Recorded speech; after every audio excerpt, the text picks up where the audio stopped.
Assalamualaikum warahmatullahi wabarakatuh. Perkenalkan, nama saya Muhammad Agung Laksono dengan NIM F1B019033, kelas Governansi Digital C. Apa itu digital? Di sini jawaban saya bersumber pada senikomunikasi.com, Wikipedia, dan juga perkuliahan bersama Pak Ali Rohman sebagai dosen pengampu. Secara umum, pengertian digital adalah penggambaran dari suatu keadaan bilangan yang terdiri dari angka 0 dan angka 1 atau off dan on, bilangan biner atau disebut juga dengan istilah binary digital.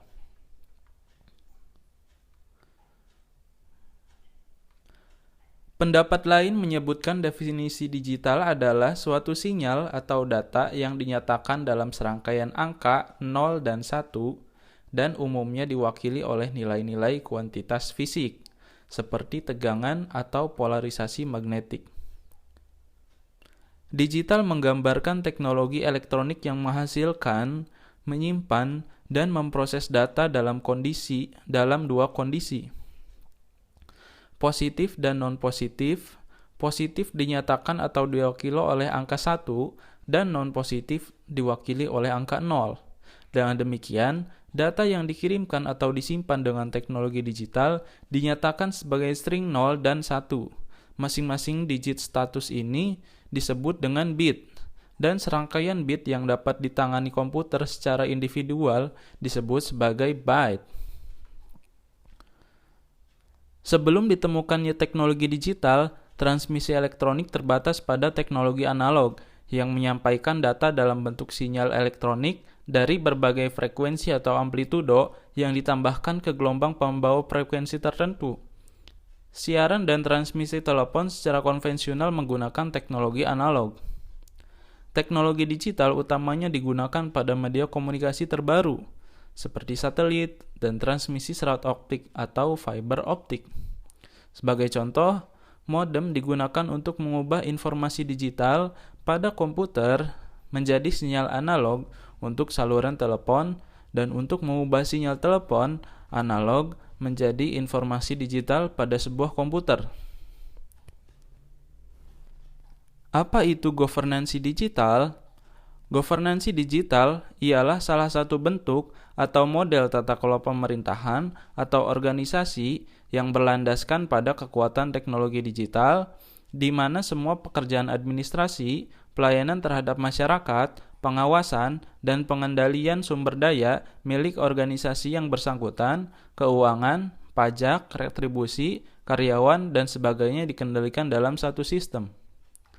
Pemerintah Amerika Serikat menyatakan digital government adalah platform bagi warganya untuk mengakses informasi dan layanan pemerintah di mana saja, kapan saja, dan pada perangkat apapun, anywhere, anytime, any device. Mengapa sekarang diperlukan governansi digital? Memasuki era digital ini, kita semua membutuhkan inovasi baru dalam hal pelayanan publik. Pelayanan publik digital adalah solusi untuk mengubah sistem pelayanan publik konvensional yang terkenal lambat dan boros, walaupun masih sangat sulit untuk bisa diterapkan di Indonesia. Namun, pelayanan publik digital harus segera diaplikasikan untuk kenyamanan masyarakat. Kebutuhan masyarakat terhadap pelayanan berbasis teknologi informasi dan komunikasi semakin tinggi. Oleh sebab itu, pemerintah harus benar-benar mengupayakan pelayanan yang maksimal supaya menghasilkan pelayanan publik yang efisien pelayanan publik yang efisien baik dari segi biaya, waktu, dan tenaga. Manfaat lain dari governansi digital yaitu meningkatnya produktivitas pekerja dan pengguna layanan. Pelayanan publik digital juga dapat menjadi media promosi pemerintah, terutama untuk sosialisasi kinerja dan program pemerintah. Apabila masyarakat merasa puas dengan kinerja pelayanan publik, otomatis hal ini akan mengembalikan trust society kepada pemerintah. Di Jawa Barat terdapat inovasi pelayanan publik dalam bentuk aplikasi yang bernama Sambara atau Samsat Mobile Jawa Barat. Sambara adalah inovasi berbasis elektronik yang dibuat Bapenda Jawa Barat yang fungsinya untuk melakukan pengecekan pajak kendaraan bermotor atau PKB. di wilayah Jawa Barat. Aplikasi tersebut dapat menampilkan informasi pajak kendaraan bermotor baik roda 2 maupun roda 4 di Jawa Barat secara online. Aplikasi ini hanya bisa mengecek informasi yang berhubungan dengan pajak, namun tidak bisa dipakai untuk mengecek nama pemilik atau identitas pemilik lainnya. Aplikasi ini dapat diunduh hanya melalui Play Store khusus pengguna Android. Adapun manfaat dari layanan aplikasi Sambara yaitu 1. Mengecek pajak kendaraan bermotor dan bayar pajak. Yang kedua, mengetahui jadwal samsat keliling dan samsat gendong. Dan yang ketiga terakhir yaitu mengetahui lokasi pelayanan samsat. Saya pernah memakai aplikasi e-Samsat milik Pemprov Jateng, tetapi beda dengan Sambara yang ada di Jawa Barat. E-Samsat ini memiliki fitur, salah satunya bisa memperpanjang SIM atau surat izin mengemudi. Suatu waktu saya diminta oleh saudara untuk memperbarui SIM-nya melalui aplikasi e-Samsat. E-Samsat memiliki tampilan yang simpel namun terlalu sederhana untuk sebuah aplikasi tingkat provinsi menurut saya. Untuk bisa memperpanjang SIM, dibutuhkan ID login menggunakan nomor HP. Sayangnya, belum support akun Google, jadi harus bikin dari awal. Saya pun mengikuti arahan sesuai petunjuk aplikasi untuk membuat akun. Setelah itu, akun sudah jadi, kemudian proses selanjutnya yaitu memperpanjang SIM dengan mencantumkan nomor KTP berikut nomor SIM.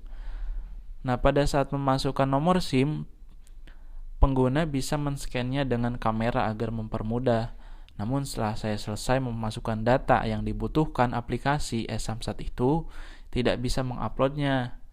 Saya sudah cek jaringan dengan membuka YouTube lancar-lancar saja. Saya pun mencobanya berulang kali, tapi tetap saja semua data yang saya masukkan itu pun mengulang terus memasukkannya.